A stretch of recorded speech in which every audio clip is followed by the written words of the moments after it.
friend, my partner, could not believe. He knows this gentleman, has worked through the Canadian Space Agency with him. This Professor Weinberg studies the effects of space travel on the brain.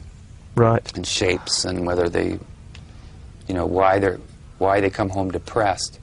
Elizabeth Bondar, our famous first woman in space, it isn't generally known in Canada, but she was depressed, massive depression for the first 2 weeks after she landed. And so they really had to study what's going on. Sure. And they found that they were missing, that there was the familiar shapes that we see every day not in the space program. And that's what these people were doing, working with the Canadian Space Agency to suggest putting shapes in parts of the shuttle or redesigning things to familiarity for your subconscious. Right. It says they talk to orca whales up there, and they photograph the brain and put pictures in front of you, and then colors flash and they photograph it. It's the only place at the university you can get a parking spot because no one knows it's there. I didn't know, and I went there. So, and he told me things. He said, get another flight, duplicate the phenomena that you've got, duplicate what you did, try to get the 2 different colors, try to get multiple ones in a shot, because the STS-61, I was quite naive, especially this second thing. And so I remembered that, and I recorded the next shuttle, and I knew what I was looking for, and I found it.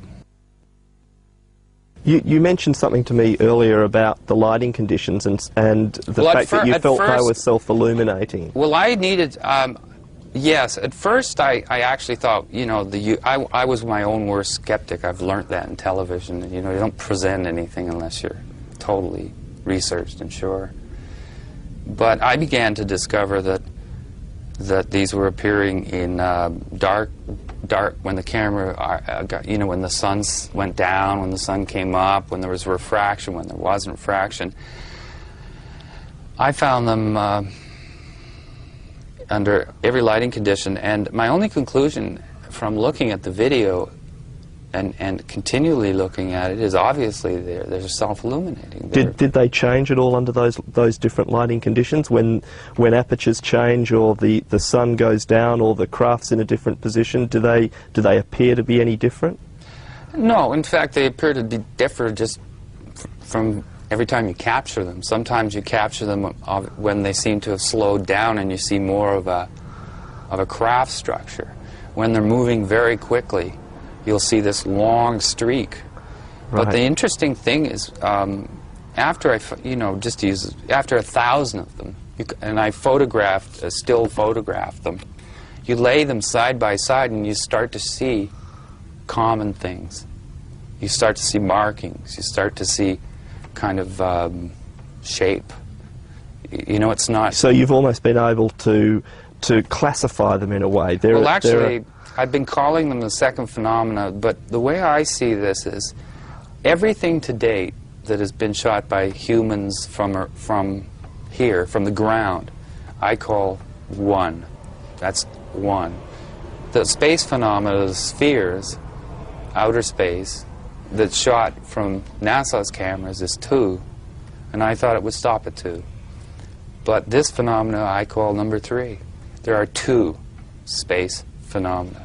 And this third phenomena, I don't blame people for not discovering it or anything. I don't think anybody has tried not to discover it. Well, it sounds to me like you had to go through a lot of work. I just wonder how many people with my technical television background have tried this. And I don't think a lot of scientists have. I just know that Professor Weinberg was absolutely knocked out of his... He just couldn't believe it. And as I built the sample up, I didn't believe it more. I couldn't believe it. I mean, it's reached the point. But I don't want to take anything away from the spherical phenomena. The second phenomena, to me, is absolutely unimpeachable in a preponderant sense. You know, I was quite satisfied with finding 2. Phenomena 2, the first space phenomena. Sure. And I still am. But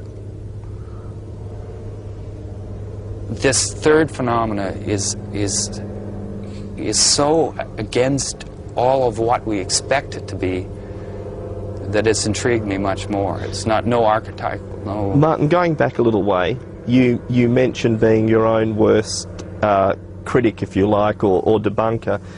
Have you endeavoured to find video footage or feed from other sources to compare with yours? Oh, good one. Thank you. Yes, yes. I did everything. I taped through 2 different cable systems. I taped into direct dishes, and then the most extraordinary discovery of all was I recorded CNN's live feed of a recent shuttle. I think it was STS-86 or 84, one of them, of the docking. And even though I guess a lot of people were looking for the spherical thing that knew about them, I was looking for the third phenomena, because I can see it now, you know, with that, my eye can catch it. And this, to me, would show that it has nothing to do with my machines, and it has nothing to do with the dishes, and this looked like good. And it also was a great chance for me to prove to myself that what you were saying was really there. I believe that if this is there, it has to be there all the time. It can't not be there and be there. And so I figured I'd take the biggest chance of all. And so I broke down the CNN footage. There they were. And even on the CNN footage? Yes. And, well, it's documented, and I don't think CNN even knew what they were seeing. But what stunned me is that was almost, well, how much more do you need, you know? I really did not, I didn't want to come forward with the third phenomena, but then the second space phenomena, until I was able to be absolutely certain that this had some substance to it.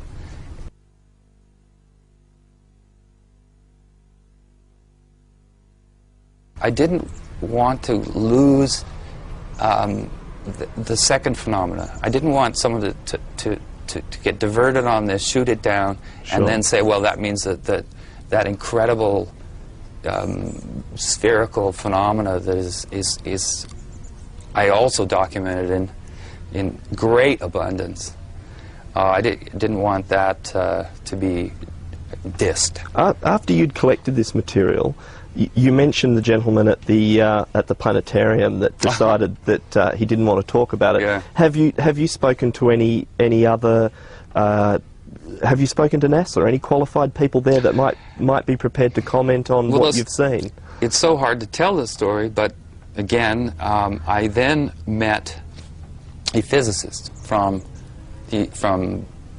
California, actually from Topeka Canyon, who used to be a part of a think tank there, red, blue, or blue-green, or something like that. Sure.